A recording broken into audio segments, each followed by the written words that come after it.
আর যদি গণতন্ত্রের থেকে আমরা 1 সেকেন্ডের জন্য সরে যাই, আপনারা যে এত বড় বড় এসে কথা বলেন বাংলাকে দখল করার, আমাদের নেত্রীকে, আমাদের নেতাকে আপনারা যেভাবে আক্রমণ করেন ব্যক্তিগতভাবে, যদি আমরা 1 ইঞ্চি 1 সেকেন্ডের জন্য ওই গণতন্ত্রের চিন্তা থেকে সরে যাই, বলা দূরের কথা, মিটিং করা দূরের কথা, মিছিল করা দূরের কথা, একটা বিজেপির পতাকা আপনারা লাগাতে পারবেন বাংলায়?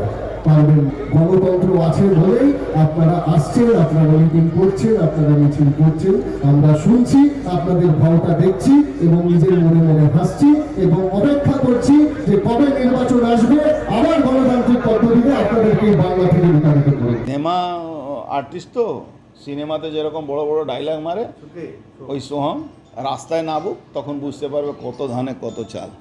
ওই সিনেমা ওই নকলি বন্দুক ফাটায় আর 4 জনে একটা পিস্তলের মধ্যে 7টা গুলি থাকে বা 12টা গুলি থাকে, ওই পিস্তল থেকে 24টা গুলি চলে। তো ওরকমই আছে, বাজি ফাটানো পিস্তল নিয়ে যারা নাটক করে ও বিজেপিকে শেষ করে দিয়েছে।